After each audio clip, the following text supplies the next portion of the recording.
جو شخص major general کے عہدے کے اوپر فائز رہا ہو، ریٹائرڈ ہو گیا، اس نے 40 سالہ پاک فوج کے اندر کیا سیکھا؟ پاک فوج جو ہے ایک بڑی ڈسپلنڈ آرگنائزیشن ہے.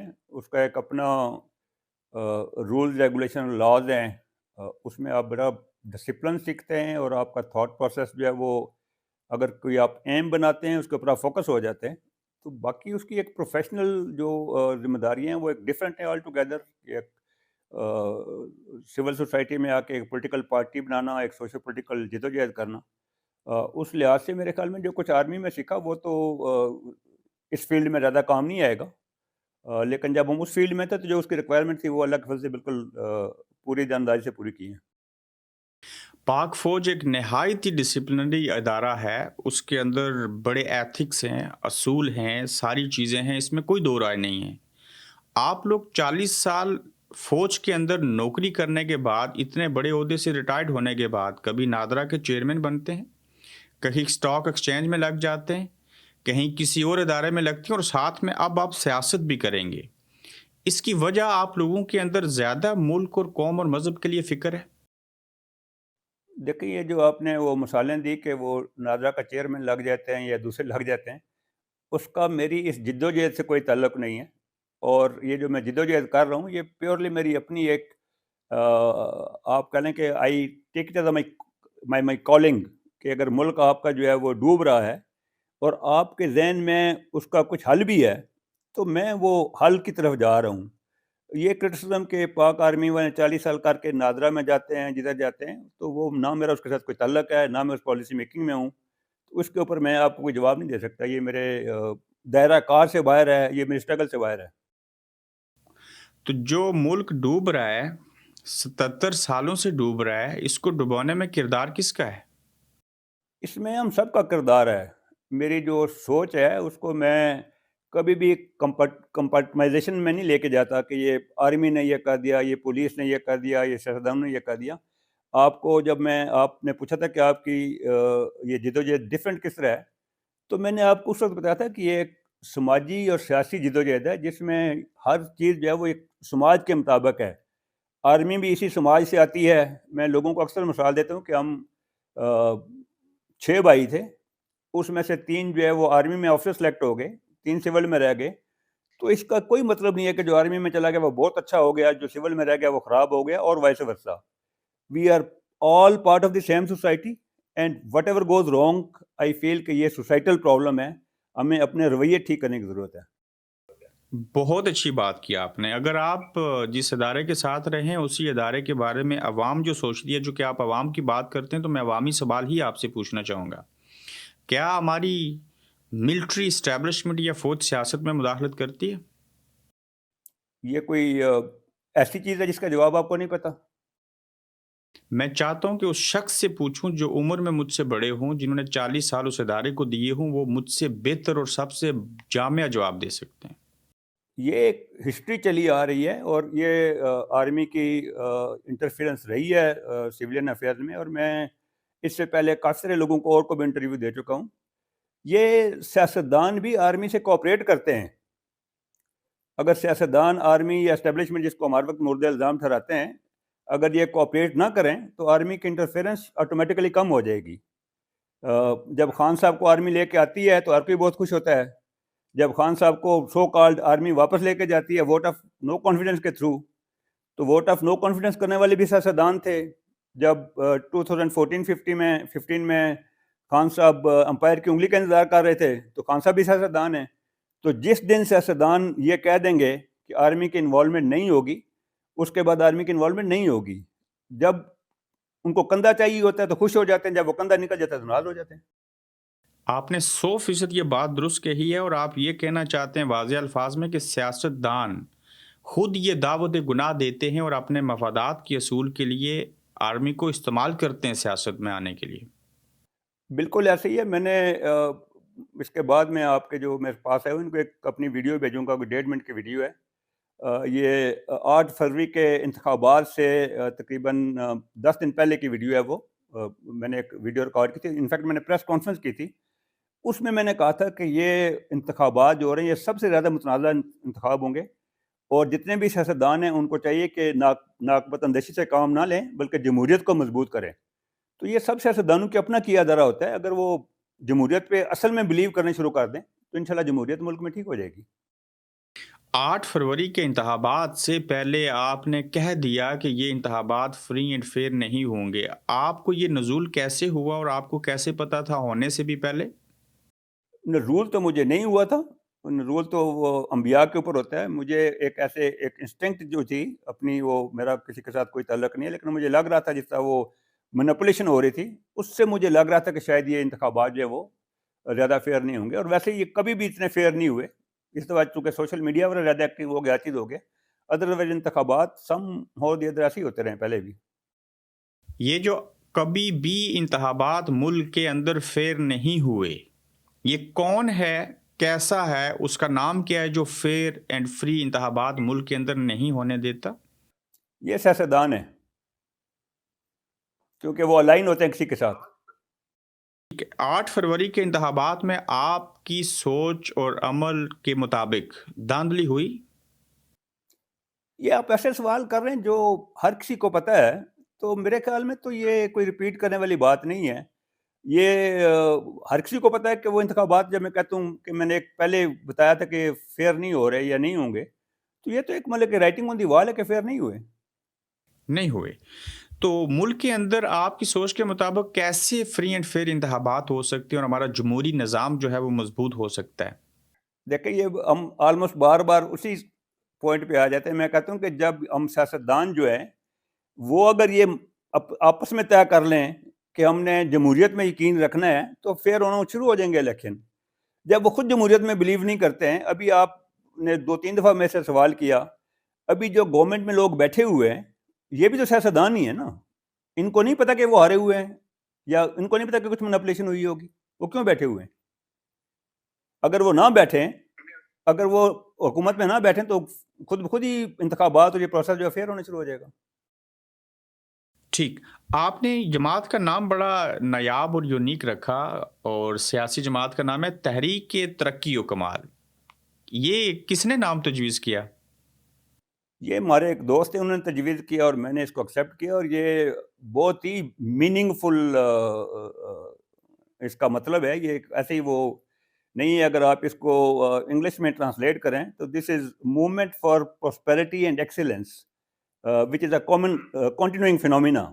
کہ آپ ایک تحریک چلا رہے ہیں ملک کے لیے جس میں پراسپیرٹی اور ایکسیلنس آئے. ایوری ٹائم رکنے والی بات اس میں نہیں ہے کہ آپ ایک سٹیج سے دوسری سٹیج پہ جائیں اور اپنا کام جو ہے وہ بہتر سے بہتر کرتے جائیں. بریلینٹ. آپ کا مینیفیسٹو جاننا چاہوں گا، چند نکات کیا ہیں، اور خاص کر آپ کس نوعیت کا انتخابی نشان اس جماعت کے لیے رکھنا پسند کریں گے؟ انتخابی نشان تو مجھے مل گیا ہے، اور اللہ کے فضل سے ایسا ملا ہے جو کہ میں آئی فیل کہ وہ بڑا اپروپریٹ ہے. وہ ہمیں مل گیا ہے دوربین، کہ آپ دور تک دیکھ سکتے ہیں. آپ کل کے خالی الیکشن تک نہیں دیکھتے بلکہ آپ دیکھتے ہیں کہ قوم کو کیسے بنانا ہے. یہ ایک لمبا سفر ہے، تو اس کے لیے تو میں بہت سیٹسفائیڈ ہوں کہ یہ وہ ہے بڑا اچھا ہمیں ملا ہے. تو جو آپ نے مینیفیسٹو کی بات کی ہے اس کے میں آپ کو چند ایک چیزوں کے بارے میں بتاؤں گا. ویسے تو مینیفیسٹو ایک کافی بڑی چیز ہوتی ہے، مختلف چیزیں آپ اس میں ڈسکرائب کرتے ہیں. سب سے پہلے تو یہ ہے کہ میں اپنی قوم کو ریئلزم کی طرف لانا چاہتا ہوں کہ لیٹس فرسٹ فگر آؤٹ کہ ہم بحیثیت قوم اخلاقی طور کے اوپر، معاشی طور کے اوپر کس جگہ کے اوپر کھڑے ہیں. اس جگہ کا تعین کر کے تو لیٹس گو ایٹ، اس کے آگے چلیں. کیونکہ زیادہ تر ہمیں چیزیں جو ہے نا وہ جھوٹ سچ بتائی جاتی ہیں، اور بہت کم ہوتا ہے کہ لوگ کوئی بھی سیدھی جا کے بات کرتے ہیں. تو میں اکثر لوگوں کو یہ کہتا ہوں کہ ایک لیڈر اگر کوئی ہے، سیاستدان کی میں بات نہیں کرتا، ایک لیڈر اگر کوئی ہے تو وہ جھوٹا نہیں ہو سکتا. یہ ایک چیز بڑی وہ ایک ڈائیکاٹمی ہو جائے گی کہ اگر ایک بندہ جو راستہ دکھانے والا ہے وہی جھوٹ بولنے شروع کر دے.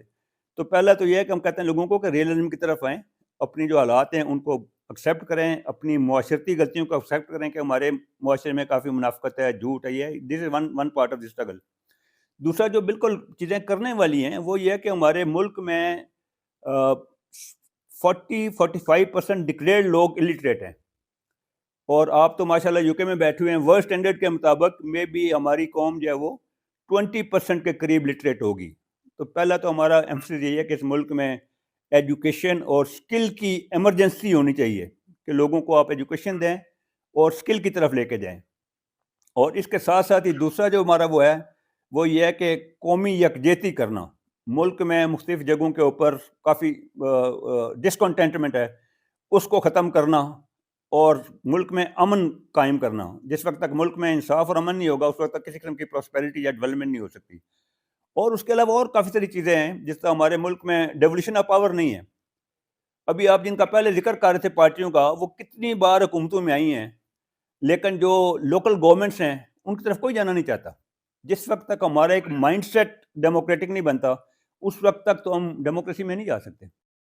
بالکل ایسا ہی ہے. تو کتنے لوگ ہیں آپ کی جماعت کے اندر اس وقت؟ یہ میں آپ کو ایگزیکٹ نہیں بتا سکوں گا کیونکہ ایک فارمل طریقہ ہوتا ہے. ابھی ہم نے وہ شروع کیا کہ جو آپ کے ساتھ آتا ہے تو ہم اس کو فارم دے دیں گے، فارم فل کر دیں. ویسے جب میں نے یہ اسٹرگل شروع کی تھی تو آپ ماشاءاللہ کافی سمجھدار آدمی ہیں. کچھ اتنی انوائرمنٹ نئی جماعت کے لیے اتنی اچھی نہیں تھی. اور مجھے ایک انٹرویو میں ایک اینکر نے پوچھا کہ جی آپ کیا سمجھتے ہیں کہ کتنی سپیس ہے، تو میں نے اس کو تھوڑا سا سرپرائز کیا. میں نے کہا بڑی سپیس ہے. تو انہوں نے کہا جی وہ کیسے؟ تو میں نے کہا اس ملک میں اتنا جھوٹ بولا گیا ہے کہ جو بھی سچ بولے گا وہ سپیس بنا لے گا. تو اللہ کے فضل سے ہم سیدھی بات کرتے ہیں جدھر بھی جاتے ہیں تو لوگوں کو ابھی یہ سچ جو ہے وہ اپیل کرنا شروع کرتے ہیں کہ لوگ جھوٹ بول سن کے تنگ آ گئے. تو اس لحاظ سے ہماری جو ہے نا وہ یہ 2.5-3 سال کی جو اسٹرگل ہماری ابھی تک ہوئی ہے اس میں آئی ایم ویری سیٹسفائڈ کہ ہم نے کافی ساری ان رولز بنا لیے ہیں. فوجی ویسے بھی بڑی سیدھی سچی اور کھری بات کرتے ہیں. اچھی بات ہے، سچی بات تو کرنی چاہیے نا. اچھی بات ہے آپ نے فوج کی تعریف بھی کر دی ہے. پہلے تو آپ بہت کرٹیکلی وہ ایگزامن کر رہے تھے. نہیں، ہمارا حق بنتا ہے نا کہ ہم عوام کے سوالات بھی پوچھیں. تو اگر آپ کو بطور سربراہ تحریک ترقی و کمال پارٹی ہوتے ہوئے چند لوگوں کا انتخاب کرنا پڑے تو میں چاہوں گا کہ آپ سے چھوٹا سا ریپڈ فائر کیا جائے. کس کو اپنی جماعت میں لینا چاہیں گے یا کس کے ساتھ اتحاد کرنا چاہیں گے یا کس کو آپ چھوٹی برائی سمجھتے ہیں اگر ہر طرف برائی ہے؟ نواز شریف صاحب اور عمران خان صاحب. دیکھیں یہ جو ہے وہ جب آپ سیاست میں آگے جاتے ہیں یا موومنٹ آپ کی آگے بڑھتی ہے تو پھر بندہ وے کرتا ہے کہ کس کے پاس جانا ہے. ابھی ہمارا بالکل شروعات ہیں. ابھی تو ہم اپنی پارٹی کا سٹرکچر سیدھا کرنے پہ اتنا نہیں ہوا ہمارا کام. تو یہ سوچ بعد میں ہوگی، مشاورت کے ساتھ ہوگی. باقی لوگ جب آئیں گے، جب سٹرکچر پارٹی کے پورے کمپلیٹ ہو جائیں گے تو پھر بندہ دیکھتا ہے کہ کس کے ساتھ کرنا ہے. میں آپ کو ایک اور بتاؤں، میں بعد میں آپ کے ساتھ شیئر بھی کر لوں گا جو ہمارا مینیفیسٹو یا گائیڈنگ پرنسپلز ہیں. وہ یہ ہے کہ we will cooperate with anyone who does good for the country. ہمارا کسی شخصیت کے ساتھ، کسی بندے کے ساتھ کسی قسم کا کوئی وہ نہیں ہے مقابلہ.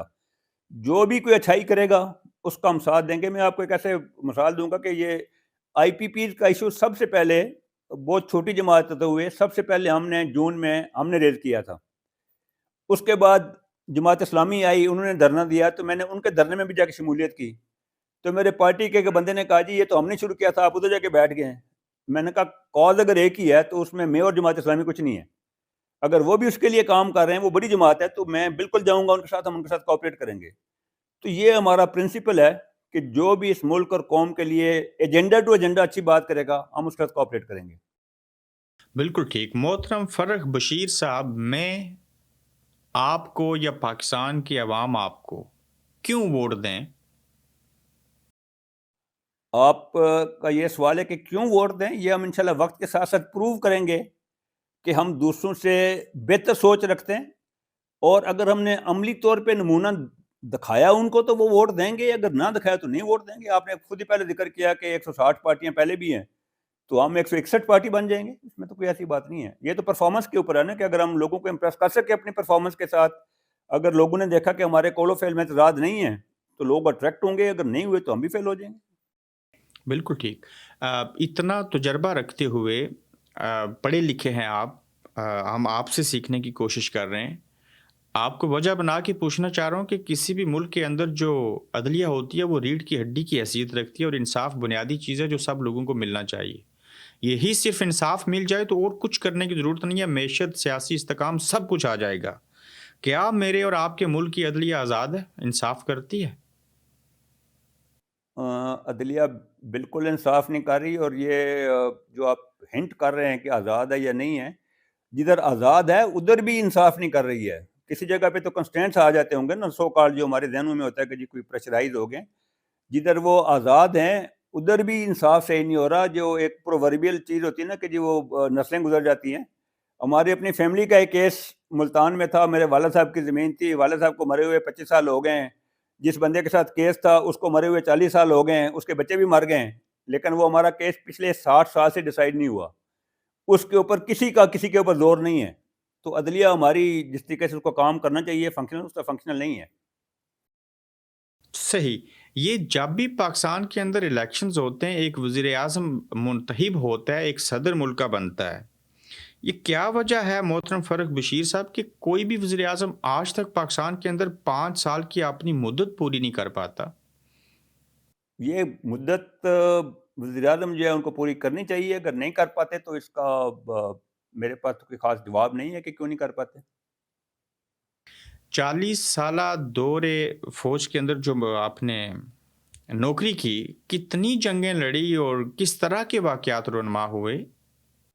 دیکھیں میں آپ کو بتایا نا کہ بہت اسٹریٹ فارورڈ آدمی ہوں. کوئی اگر آپ کہیں کہ میں کوئی رومانٹک باتیں کرنا شروع کر دوں گا کہ جی میں نے یہ کہہ دیا، میں نے وہ کہہ دیا، تو وہ میں نہیں کروں گا. میں جس جگہ پہ بھی جاتا ہوں یہی سب سے پہلے دعا کرتا ہوں کہ اللہ تعالیٰ مجھے جھوٹ، منافقت اور غلط بیانی سے بچائے. ہمارے وقت میں کوئی آمین. میجر جنگ اس طرح ہے کہ 1965 یا 71 پراپر وار جو ہے وہ نہیں ہوئی ہے. باقی جو چھوٹے کانفلکٹ رہے، سیاچن پہ میں رہا ہوں، آپ کے ایریے میں رہا ہوں، یہ جو آزاد کشمیر میں نے بریگیڈ کمانڈ کی ہے، تو یہ اسکرمشیز میں ان کو کہوں گا یا چھوٹے لیول کے آپریشن کہوں گا. ایک بڑی وار جو ہوتی ہے اس طرح کا چیز وہ نہیں ہے. دہشت گردی کے خلاف جو آپریشنز ہیں یہ بھی چھوٹی نیچر کے ہوتے ہیں، ان میں بھی میں نے پارٹیسپیٹ کیا ہے. اور ایسے ہی آپ کو بتانے کے لیے کہ میرا زیادہ ٹائم جو ہے وہ پاکستان کی اسپیشل سروس گروپ میں گزرا ہے، تو اس لیے جو مین اسٹریم آرمی بھی ہے میں تقریباً ان سے بھی ہٹ کے زیادہ ٹائم کمانڈوز میں ہی رہا ہوں. کمانڈرز میں رہے. محترم، میں اپنے ادارے کے ساتھ ایفیلیٹ رہوں یا آپ آرمی کے ساتھ 40 سال رہے ہیں، انسان جہاں 40 منٹ بھی ٹھہر جائے اس کے ساتھ ایک لگاؤ ہو جاتا ہے. جب آپ ہی کی ادارے کے کسی سربراہ کے اوپر، میری مراد جنرل باجوہ کی مثال دوں گا، جب ریٹائرڈ ہو جائیں یہ کہا جائے کہ 12 ارب روپے کی انہوں نے کرپشن کی اور اثاثے بنائے، تو آپ کو دکھ اور افسوس ہوتا ہے ایسی چیزوں کے اوپر؟ دیکھیں یہ ابرار صاحب خالی میں نے 40 سال نہیں گزارے. میرے علاقے میں زیادہ تر لوگوں کی یہی ہسٹری ہے. میرے پردادا بھی فوج میں رہے، میرے پڑنانا بھی فوج میں رہے ہیں. جیسے میں نے انٹرویو کے شروع میں آپ کو بتایا تھا کہ میرے دو بھائی بھی آرمی تھے، میرے ماموں بھی آرمی میں تھے. تو یہ جب آرمی کے خلاف کچھ ایسی باتیں ہوتی ہیں یا آرمی چیف کے خلاف ایسی باتیں، تو ڈیفینیٹلی آپ کو دکھ ہوتا ہے کہ ایسا نہیں ہونا چاہیے. آپ کے نزدیک ملک کے اندر جو جمہوری نظام ہے، جس کے سیاستدان ہی جو ہیں وہ بینیفیشری بھی ہیں اور انہی کی وجہ سے جمہوریت مضبوط نہیں ہو رہی، تو کیا اس کا حل یہی ہے کہ کوئی مساق جمہوریت ہو اور تمام سیاستدان ایک اور نیک ہو کے اس جمہوری نظام کو آگے بڑھائیں؟ بالکل ایسا ہی ہے. یہ تو میں نے آپ نے مطلب کہ تھرو آؤٹ میں یہی ایمفسائز کرتا رہا ہوں کہ جس وقت تک سیاستدان آپس میں اکٹھے نہیں ہوتے اور یہ نہیں کر لیتے کہ جی ہم نے کوئی ایکسٹرا چیز کو ایکسیپٹ نہیں کرنا، تو اسی صورت میں جمہوریت قائم ہو سکتی ہے. جس وقت تک اگر وہ سپیس بنائیں گے کسی اور کی مداخلت کی، تو پھر وہ جب سپیس بنتی ہے تو مداخلت بھی ہو جاتی ہے.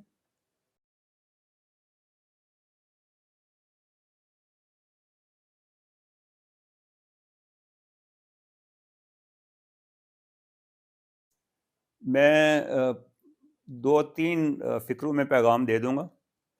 ایک یہ ہے کہ ہم ہی پاکستان ہیں، ہم ہی قوم ہیں، اٹھتے بیٹھتے برائیاں نہ کریں کہ یہ قوم ہی ایسی ہے، پاکستان ایسا ہے، بیکاز ہم ہی پاکستان ہیں، ہم ہی قوم ہیں.